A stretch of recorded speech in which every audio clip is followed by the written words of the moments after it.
नमस्कार, मी संतोष सुतार आणि आपण पाहतात सीएल माझा. सर्वसामान्यांच्या पाठिंब्यावर शिवसेना उद्धव बाळासाहेब ठाकरे गटाची वाटचाल सुरू आहे. राज्याच्या समाजकारणात आणि राजकारणात ठाकरे गटाला मोठं भविष्य आहे. त्यामुळे कार्यकर्त्यांनी खचून न जाता आतापासूनच आगामी निवडणुकीच्या कामाला लागा असं आवाहन शिवसेनेचे कोल्हापूर जिल्हा संपर्क प्रमुख अरुण दुधवडकर यांनी व्यक्त केलं.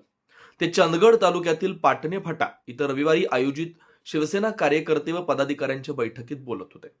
व्यासपीठावर शिवसेनेचे उपनेते संजय पवार, विजय देवणे, कोल्हापूर जिल्हा प्रमुख सुनील शिंत्रे, चंदगड विधानसभा संपर्क प्रमुख अशोक निकम, राधानगरी विधानसभा संपर्क प्रमुख दीनानाथ चौगुले, नेसरी येथील रियाज शमनजी, चंदगड तालुका अध्यक्ष विष्णू गावडे, गणेश बागडी, चंदगड विधानसभा प्रमुख राजू रेडेकर, शांता जाधव यांच्यासह अन्य पदाधिकारी उपस्थित होते. यावेळी बोलताना प्राध्यापक सुनील शिंत्रे म्हणाले, चंदगडमध्ये सध्या राजकारण चुकीच्या दिशेनं पुढे जात आहे.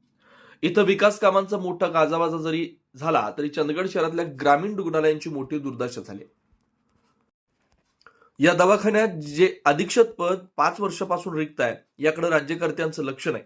याचा आरोग्य खात्याला जाब विचारू. शिवसेनेच्या कार्यकर्त्यांनी सर्वसामान्यांच्या प्रश्नांसाठी घरापर्यंत पोहोचलं पाहिजे. राजू रेडेकर म्हणाले, मागील लोकसभा व विधानसभा निवडणुकीत महाविकास आघाडीसाठी आम्ही प्रामाणिक काम केलं. याचा फायदा आघाडीतील पक्षांना झाला.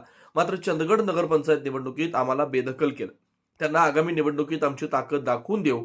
संजय पवार म्हणाले, हत्ती एवढे मोठे नेते आहेत, मात्र त्यांना अशा नेत्यांना एक दिवस एका मुंगीची ताकद काय असते हे लक्षात येईल. त्यामुळे कार्यकर्त्यांनी खचून न जाता एकत्र होऊन नेहमी लढत राहा. विजय देवणे म्हणाले, जय पराजयाची चिंता करू नका, लढत राहा. लढला तर तुमचं अस्तित्व अबाधित राहील.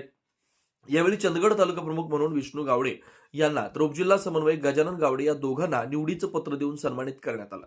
यावेळी किरण नागुर्डेकर, शिवाजी पाटील, यल्लाप्पा मुतकेकर, देबाप्पा सदावरे, मोनाप्पा चौगुले, नारायण माने, अजित खोत, युवराज पवार, गजानन गावडे यांनी मनोगत व्यक्त केलं. तालुक्यातील विविध गावातून शेकडो कार्यकर्ते मोठ्या संख्येने उपस्थित होते.